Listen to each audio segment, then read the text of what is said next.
आप सभी पत्रकार साथियों का, कैमरा पर्सन का, इलेक्ट्रॉनिक मीडिया, प्रिंट मीडिया और डिजिटल मीडिया के सभी पत्रकार बंधुओं का, हमारी बहनों का स्वागत करते हैं। आपको धन्यवाद देते हैं कि आप सब लोगों ने इस यात्रा को कवर किया है। इस यात्रा के संबंध में हम आपसे 2-3 बात करेंगे और फिर आपके जो प्रश्न होंगे एक एक करके आपके प्रश्नों का जवाब देंगे।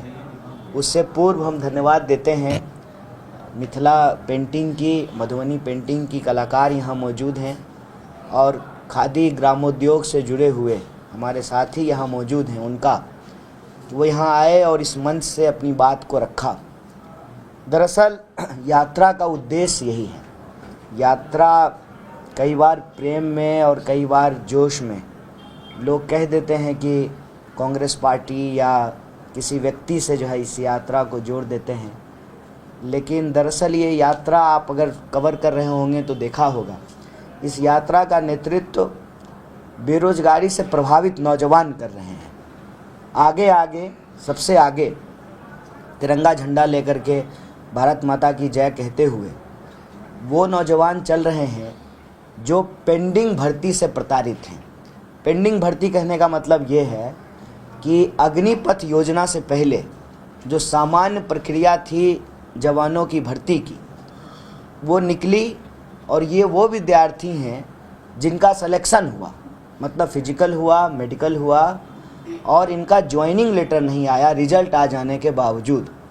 ऐसे 1.5 लाख से ज़्यादा नौजवान हैं, वही लोग इसको नेतृत्व करके चल रहे हैं। और कांग्रेस पार्टी का स्टूडेंट विंग NSY के अध्यक्ष यहाँ मौजूद हैं और यूथ कांग्रेस के अध्यक्ष भी रहते हैं, उनके जिला अध्यक्ष, ब्लॉक अध्यक्ष।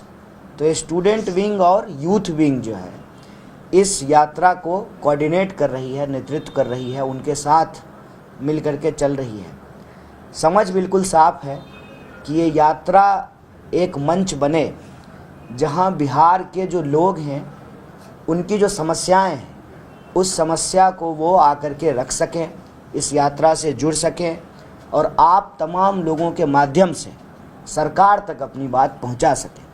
यात्रा जब 16 तारीख को भितिहरवा से शुरू हुई तो अलग अलग दिन पेंडिंग भर्ती के लोगों ने प्रेस कॉन्फ्रेंस किया, चीनी मिल के मजदूरों ने प्रेस कॉन्फ्रेंस किया, पलायन से प्रभावित नौजवानों ने प्रेस कॉन्फ्रेंस किया, पेपर लीक से प्रभावित विद्यार्थियों ने प्रेस कॉन्फ्रेंस किया, ऑटो चालक संघ की महिलाओं ने प्रेस कॉन्फ्रेंस किया और आज आपके शहर में मधुबनी में हमारी बहन और जो मिथिला पेंटिंग से जुड़ी हुई हैं और खादी ग्रामोद्योग की जो समस्या है उसको जो है इस मंच से उठा रहे हैं। तो कुल मिलाकर के आप ये समझ सकते हैं कि ये यात्रा वह मंच बनने की कोशिश है, एक प्रयास है। जैसे आज़ादी के पूर्व देश को आज़ाद कराने के लिए कांग्रेस पार्टी संघर्ष का एक मंच बनी, जो लोग आज़ादी चाहते थे उस मंच से जुड़े। ये यात्रा भी एक मंच बने बिहार के नौजवानों का और वो अपनी समस्या यहाँ उठा सकें। और एक विषय जिससे हर कोई प्रभावित है बिहार में, हर कोई, हर धर्म का व्यक्ति, हर जाति का व्यक्ति और हर क्षेत्र का व्यक्ति, बिहार के जो अलग अलग क्षेत्र के लोग हैं, वो है पलायन का विषय। पलायन इसलिए होता है कि किसी भी क्षेत्र में आप जाएं, वहाँ की जो बुनियादी व्यवस्था थी वो बुनियादी व्यवस्था बिगड़ गई और वो बुनियादी व्यवस्था बिगड़ने के चलते शिक्षा की कमी, रोजगार की कमी और सामाजिक सुरक्षा की कमी, इन 3 प्रमुख विषयों के चलते पलायन एक बीमारी के रूप में, मानव जनित बीमारी के रूप में, महामारी के रूप में फैल गई।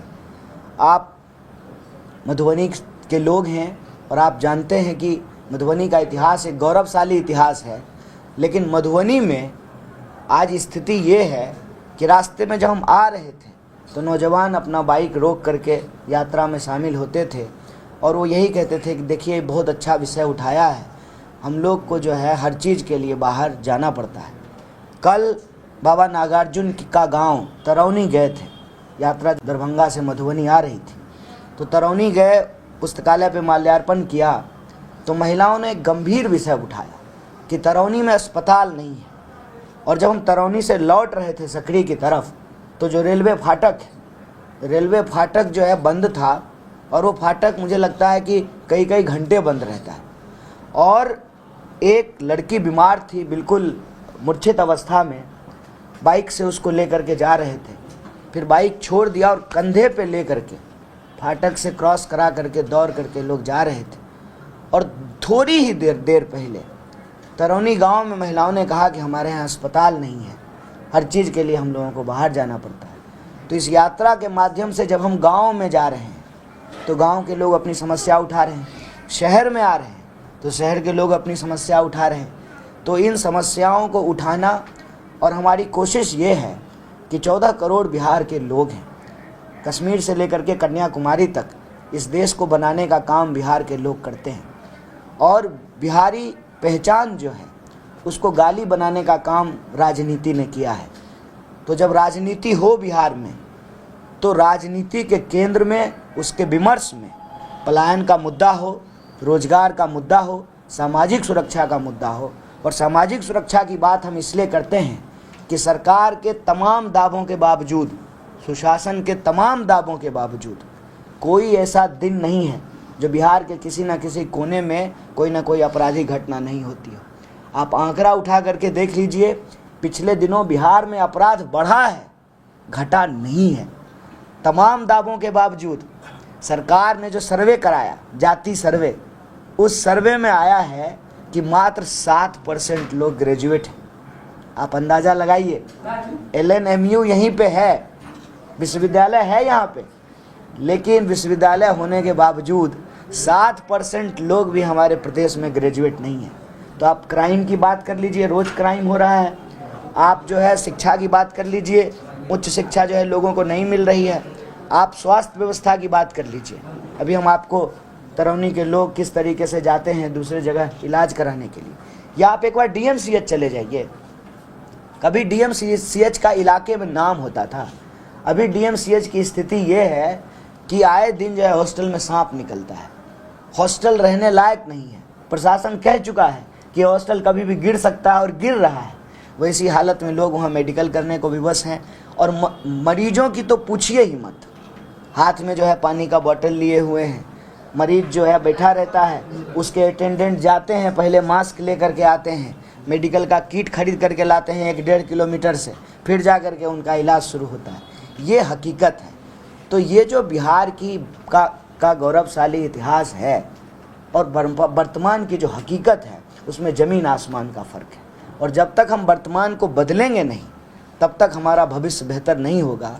बिहार के भविष्य को बेहतर करने के लिए, बिहार के लोगों को बिहार में ही रोज़गार मिले उसके लिए, और बिहार की जो कला है, संस्कृति है, जैसा कि हमारे दोनों साथी ने यहाँ अपनी बात रखी, जब तक हम कुटीर उद्योग को ठीक नहीं करेंगे, जो हमारी संस्कृति परंपरा से जुड़ी हुई चीज़ें हैं उसको बेहतर नहीं करेंगे, शिक्षा की स्थिति को अच्छा नहीं करेंगे, क्राइम को जब तक, अपराध को जब तक कंट्रोल नहीं करेंगे, तब तक सरकार के दावे हैं, हकीकत बहुत दूर है।